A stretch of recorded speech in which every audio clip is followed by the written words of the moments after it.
Okay, so I've been kind of thinking about some things, and when I think about things, I have a tendency to connect them to everything else going on the planet that I'm aware of.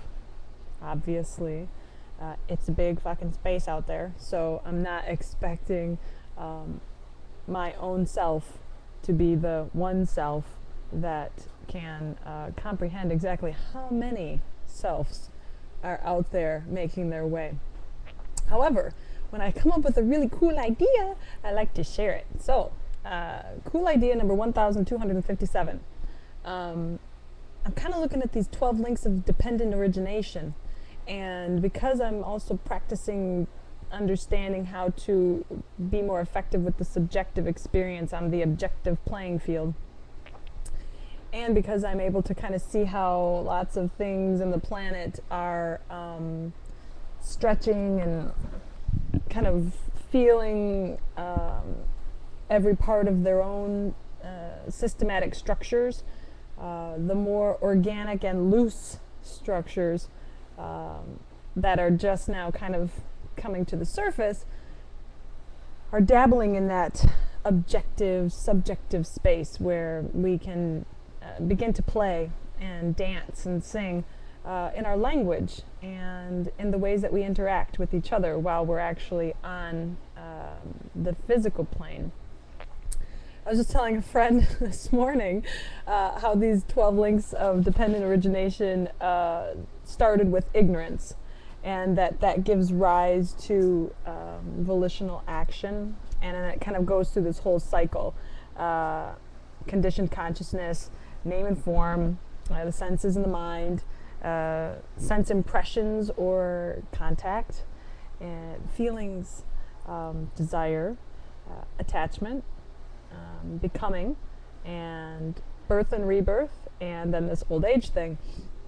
And on the physical plane, to get this brain to learn how to adapt to its potentialities, it's really, really good stuff.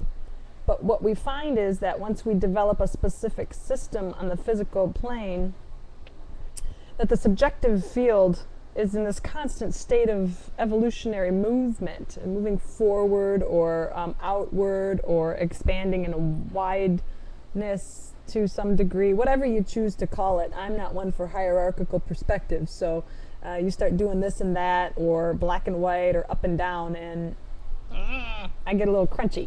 So I sat there with this thing, and I just went click, click, and I was inspired because of all of the language around this shift or alignment. My addiction particularly. Oh, I think I have a cat hair in my eye. So I talk to you like this from now on. I'm kidding. I won't do that because it's already irritating me, but whatever. Okay. The blinkers are working. So what I did was I shifted it, and I'll show you the picture in a second, but I want to make sure that I say this in a way, because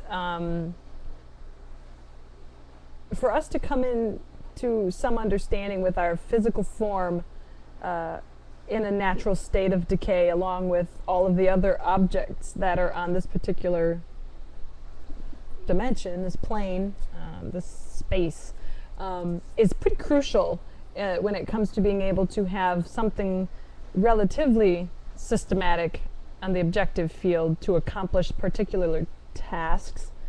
But to take it back a notch for the object or for the subjective space is one of those things where you kind of have to be like, how do I keep moving and developing and evolving when you've got this system that's designed for me to show up to?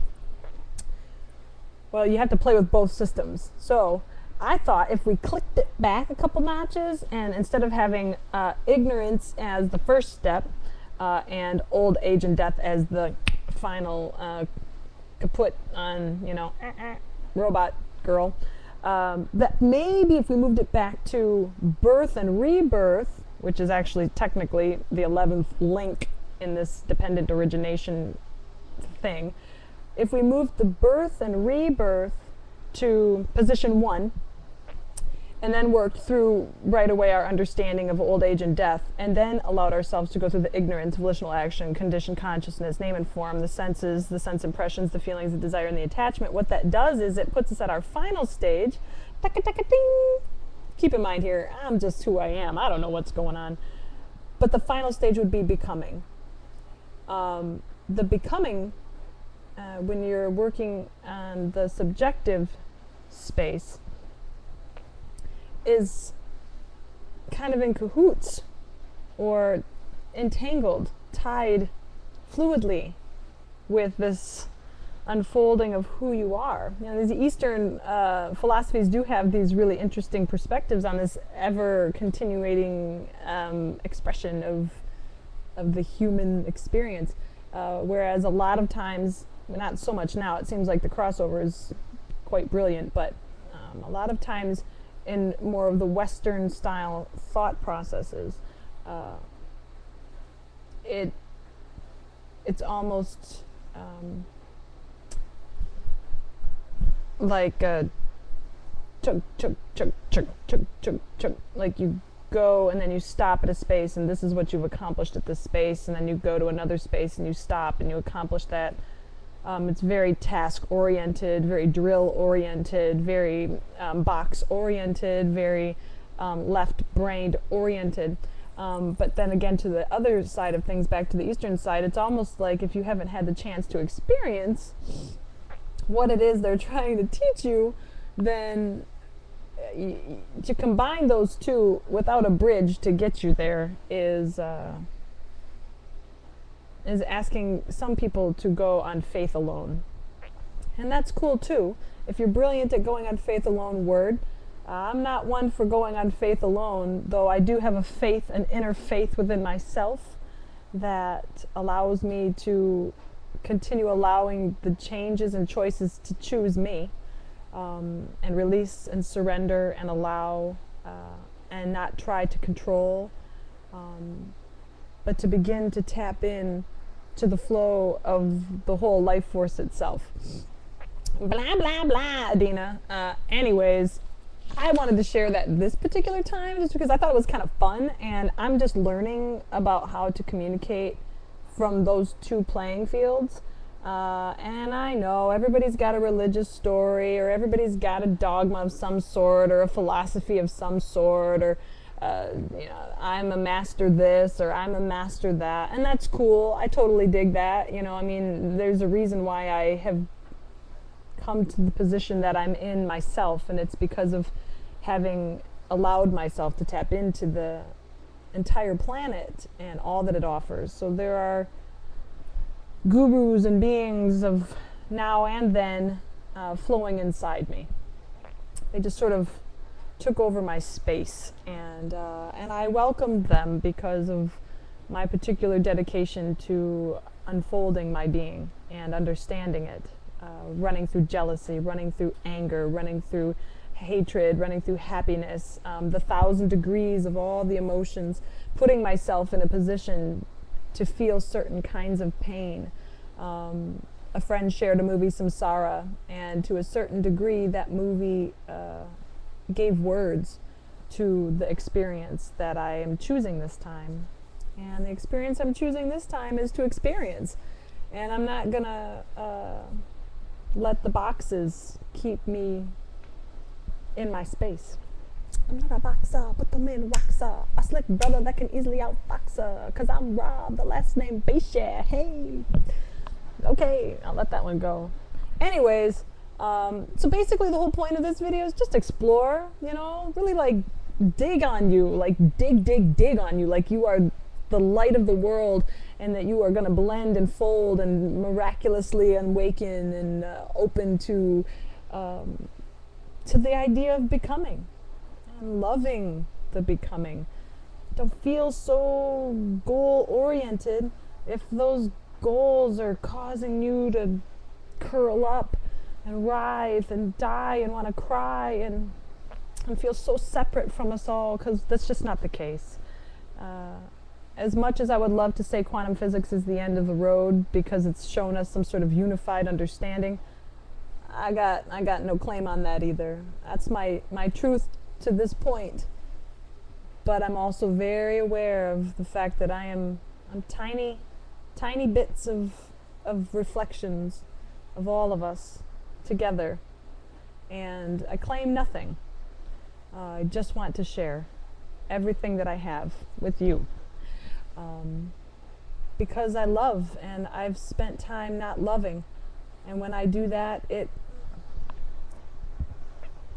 causes a pain, bubbling, a vibrating sensation around my neck and in my shoulders, and it has me feeling like I know something that you don't know, or that I'm here to tell you.